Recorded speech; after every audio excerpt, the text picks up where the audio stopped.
नमस्कार, मी ऍडव्होकेट रुपाली पाटील ठोंबरे, पुणे पदवीधर मनसे उमेदवार आपल्यासमोर नवीन समस्या मांडत आहे। समस्या आहे ग्राम विकास मंत्रालयातील उमेद योजना। ही योजना सुरू झाली 2013 साली। उमेद योजनेमध्ये 3,500 पदवीधर लोकांनी ग्रामीण भागातील महिलांचं सबलीकरण करायचं, गावागावातील महिलांना सक्षम करण्याचं काम होतं। थेट ग्राम विकास मंत्रालयातून हे काम गावागावामध्ये या प्रतिनिधींच्या द्वारे पोहोचत होतं। म्हणजेच या 3,500 पदवीधर तरुण तरुणींना रोजगार मिळाला होता। परंतु अचानक एक जीआर आला।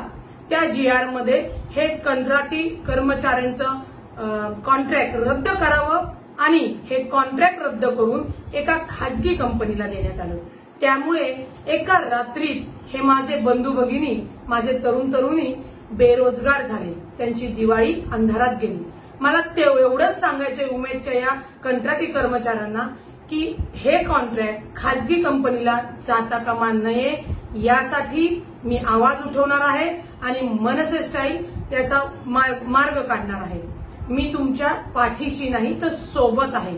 कारण का ज्या उमेद योजनेतनं 3,500 तरुण तरुणींना रोजगार मिळत होता, अचानक असं काय झालं, कोणता जीआर काढला की तुम्ही हे कॉन्ट्रॅक्ट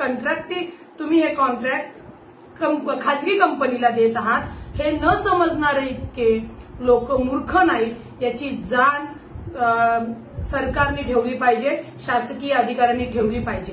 त्यामुळे या उमेदच्या 3,500 तरुण तरुणींना मी सांगू इच्छिते की हे उमेदचं कॉन्ट्रॅक्ट मी खाजगी कंपनीला जाऊ देणार नाही। ही रुपाली पाटील तुमच्या सोबत आहे। या ज्यांनी चुकीचा जीआर काढलेला आहे त्यांना तो त्वरित दुरुस्त करून पुन्हा एकदा 3,500 आपल्या तरुण तरुणींना कामावर घ्यायला लावेल, असा मी आपल्याला शब्द देते।